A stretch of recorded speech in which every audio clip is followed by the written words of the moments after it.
9월 3일 맥천이 성경읽기 사무엘상 27장, 시편 44편, 에스겔 6장, 고린도전서 8장입니다. 오늘은 시편 44편 말씀 우리 함께 보고 기도하십시다. 시편 44편은 보시면은 표제를 보시면 고라 자손의 마스길이라고 되어 있는데, 이 고라 자손은 성전에서 하나님을 섬기던 레위 지파 사람이에요. 제사장의 일을 도우며 섬기던 레위 지파 사람인데, 이들은 이제 나라가 이제 망했잖아요. 바벨론에서 그 죄악으로 말미암아 바벨론에서 나라가 멸망을 합니다. 포로로 끌려가고 그렇게 했었는데, 나라가 멸망한 후에 바벨론의 포로로 끌려가서 고난 가운데 하나님께 드리는 그런 기도가 바로 시편 44편입니다. 44편 11절 보시면은 주께서 우리를 잡아먹힐 양처럼 그들에게 넘겨주시고 여러 민족 중에 우리를 흩으셨나이다. 지금 여러 민족 중에 흩어졌다고 그랬잖아요. 나라가 멸망한 이후 상황이에요. 잡아먹힐 양처럼 바벨론에게 잡아먹히고 이제 그렇게 된 거죠. 그러니까 바벨론 포로로 끌려가 있으니까 13절에 그 상황이, 주께서 우리로 하여금 이웃에게 욕을 당하게 하시고 또 그들이 우리를 둘러싸고 조소하고 조롱합니다. 나라가 망하고 포로로 끌려왔으니 무슨 존중을 받겠어요? 다 무시당하고 다 나라가 뭐 이래서 망하고 저래서 망하고 그렇다는데 조소와 비난을 듣는 것이죠. 비웃음을 당합니다. 15절에 나의 능욕이 종일 내 앞에 있고 수치가 내 얼굴을 덮었다, 그렇게 얘기를 하고 있죠. 참 부끄러운 상황이에요. 지금 그 아프가니스탄이 이제 나라가 정부가 무너지고 탈레반 손에 넘어갔잖아요. 그러니까 그 전에 살던 사람들이 이제 뭐 300만 이상은 이제 다 도망을 가고 난민으로 그렇게 되고 있는 상황입니다. 이제 탈레반이 정권을 잡았으니 이제 그동안 미군에 협조하고 뭐 한국, 일본 이런 데 협조한 사람들 뭐 제대로 살 수가 없을 거예요. 그래서 우리나라 도왔던 사람들 다 구출해내고 그렇게 했었는데 참 보통 문제가 아니겠더라고요. 나라가 망한다고 하는 것은 그런 거예요. 다 조소당하고 조롱당하고 욕을 먹고 이제 그렇게 되죠. 이스라엘 백성, 하나님의 백성들이 그런 일을 겪은 것이죠. 그 많은 죄 가운데 우상 숭배하고 하나님 말씀을 어기고 그렇게 하다가 결국 이제 그렇게 되고 말았잖아요. 자, 이런 상황에 끌려와 있는데, 이런 참 처참한 상황 어떻게 참 견딜 수 있을까?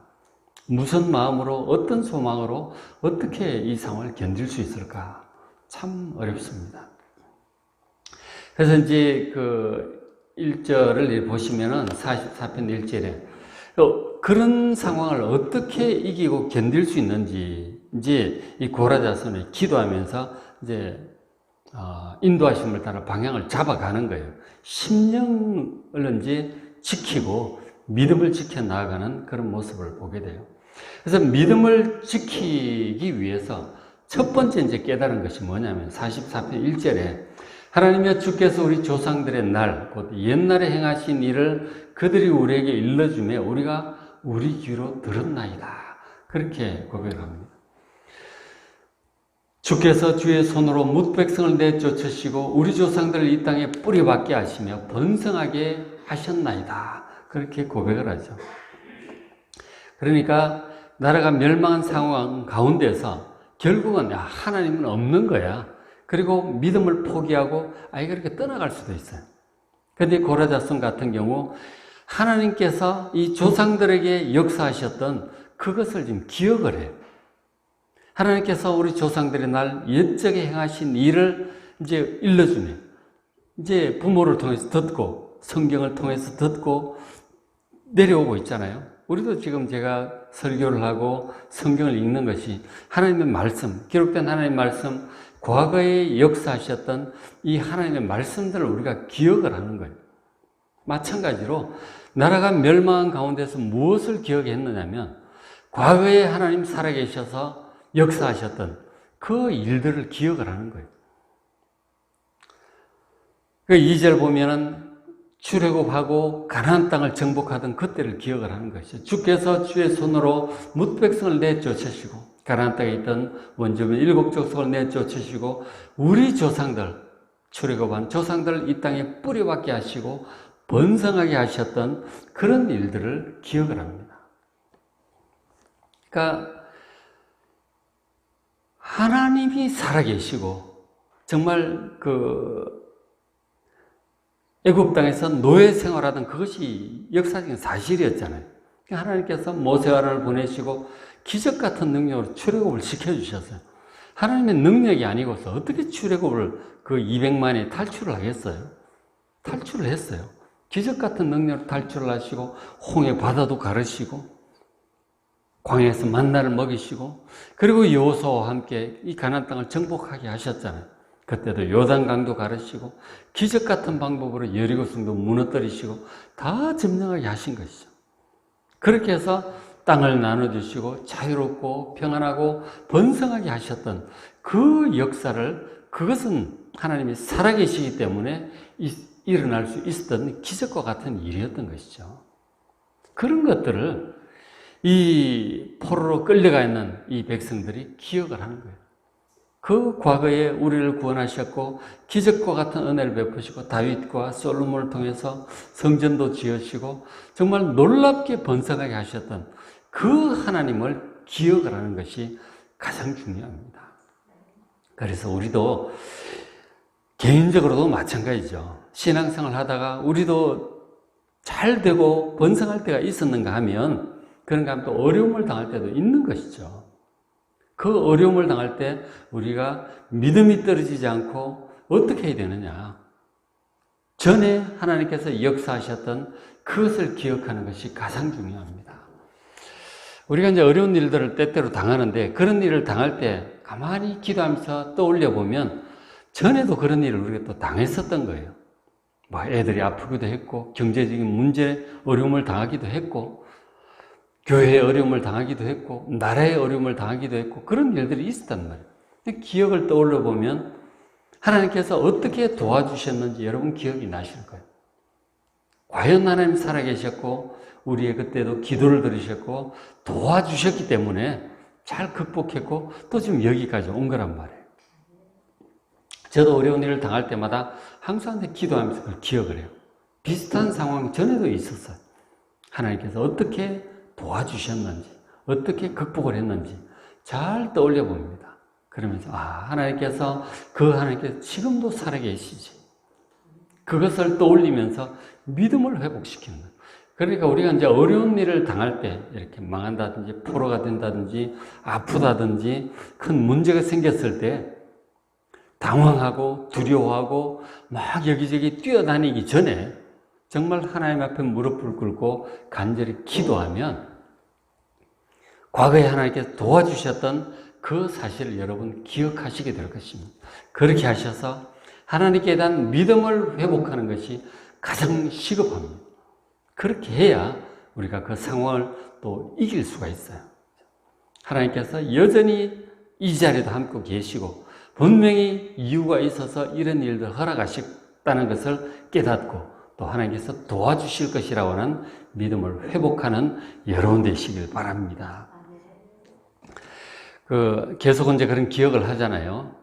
44편 3절에 우리 조상들이 자기 칼로 땅을 얻어 차지함이 아니요 그들의 팔이 그들을 구원함도 아니라 여호수아가 전략이 좋아서 백성들이 용맹이 좋아서 그렇게 해서 가나안 땅을 정복한 것이 아니라 하나님의 은혜였다는 거예요. 오직 주의 오른손과 주의 팔과 주의 얼굴의 빛으로 하셨으니 주께서 그들을 기뻐하실 까닭이니라.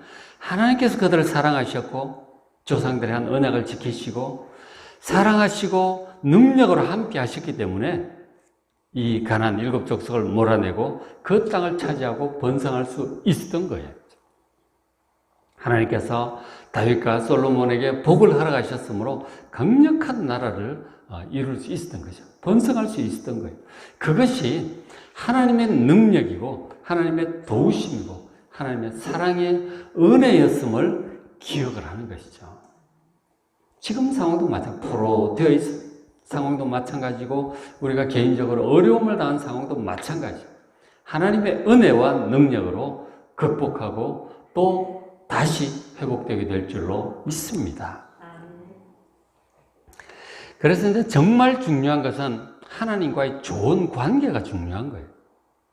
하나님을 참 사랑하고 경외하고 잘 섬기고 예배하고 기뻐하고 찬양하는 그리고 하나님의 사랑 은혜 가운데 살아가는 이 관계가 중요한 거예요. 그런데 이제 왜 나라가 망했느냐? 하나님을 버리고 온갖 우상을 섬기고 의지하고 하나님께 예배하지 않고 감사한 줄을 모르고 다른 것들을 섬기고 그렇게 하니까 하나님께서 결국은 진노의 심판을 내리신 것이죠. 선지자를 통해서 그렇게 경고하셨건만 끝까지 고집부리고 하나님 말씀 듣지 않고 계속해서 다른 것들을 섬기고 하나님을 떠나갑니다. 그래서 나라가 망한 거라고요. 그러니까 나라가 다시 회복되려면 하나님과 관계가 회복이 되어야 되는 것이죠. 회개하고 우상을 섬기던 죄를 버리고 오직 하나님 말씀 잘 듣고 말씀을 따라 살아가겠다고 결단하는 그런 회개의 결단이 필요한 것이죠. 정말 중요한 것은 하나님과의 관계라는 거죠. 이 땅에서 우리가 성공하고 건강하고 일이 잘 되는 것도 중요하지만 그것보다 훨씬 중요한 것은 하나님과의 좋은 관계예요. 오직 하나님을 섬기고 하나님께 감사하고 예배하는 그 관계를 잘 유지하는 여러분 되시길 바랍니다. 그것이 가장 중요한 것이죠. 그래서 이 포로로 끌려가서 이제 그런 것들을 이제 깨닫게 되는 거죠. 그리고 회개하고 하나님과 관계가 회복되는 그런 것들 이제 우리가 보게 되잖아요.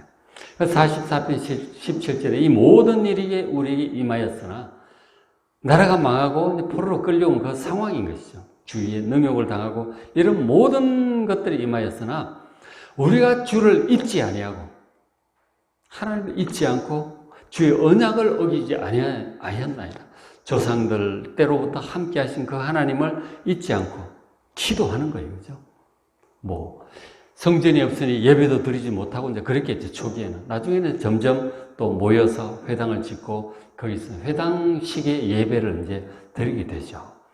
그 나라가 망하기 전에는 성전 중심으로 절기를 지키고 예배를 드리고 회개할 기도할 일이 있으면 속죄 제사를 드리고 감사할 일이 있으면 화목 제사를 드리고 그렇게 예배를 드렸잖아요. 근데 성전이 회파되고 포로로 끌려와 있으니 예배를 어떻게 드리겠어요? 예배 시스템이 이제 바뀐 것이죠. 회당을 짓고 모여서 이제 앞에 랍비가 하나님 말씀을 가르쳐주고 기도하고 지금 우리 신약의 예배 비슷한 형태로 말씀 중심의 예배로 바뀐 거예요. 포로 생활 중에 그런 변화가 일어난 것이죠. 그래서 거기서 어쨌든 주를 잊지 않고 예배를 여전히 드려서 하나님과 언약을 어기지 않고 하나님을 다시 진실한 마음으로 섬기는 이 말씀 중심의 신앙생활이 포로 생활 가운데 그렇게 이제 세워졌던 것이죠. 그리고 18절에 우리의 마음이 위축되지 않고 그렇게 포로 무시당하고 어려움이 있지만 그러나 마음이 위축되지 않고 그리고 그들 걸음이 하나님의 길을 떠나지 아니하였음을 고백하고 있습니다. 포로 생활 가운데 믿음이 이렇게 새롭게 회개하고 세워져가는 그런 고백하는 모습을 보게 되죠. 이런 것들이 바벨론 포로들의 신앙을 지도한 분이 있었죠. 바로 에스겔 선지자였어요.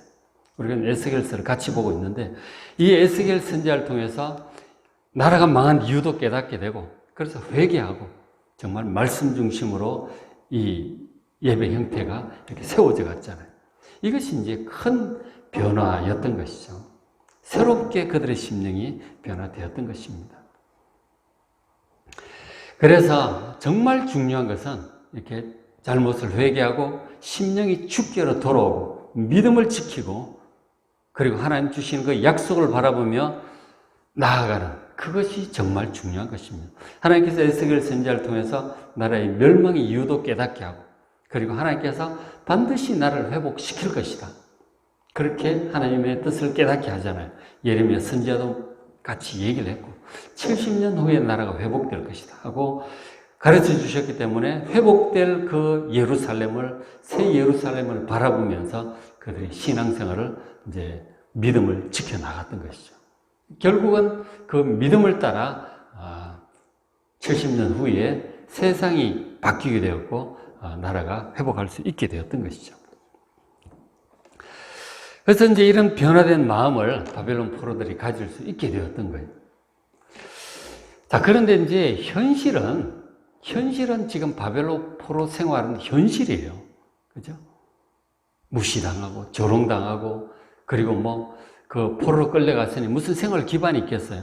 거기서 새롭게 이제 해야 되지 않겠어요? 굉장히 어려운 가운데 이제 먹고 살아야 되고, 믿음도 지켜야 되고, 아이들 교육도 시켜야 되고, 이제 그런 것을 해야 되기 때문에 굉장히 어려운 가운데 그들 생활의 기반을 이제 믿음으로 기도하면서 이제 구축해 나갑니다. 근데 하여간 참 쉽질 않다. 쉽질 않아요. 44편 22절에 마지막에 그런 기도를 하죠. 그런 믿음을 지키고는 있지만 상황은 쉽질 않아요. 그래서 우리가 종일 주를 위하여 죽임을 당하게 되며 도살을 양같이 여김을 받았나이다. 언제 어떻게 죽을지 모르는 그런 상황이에요. 나라가 망하면은 보호해줄 나라가 없으면은 언제 어떻게 될지 몰라. 굉장히 불안한 그런 상황 가운데 살아가고 있습니다.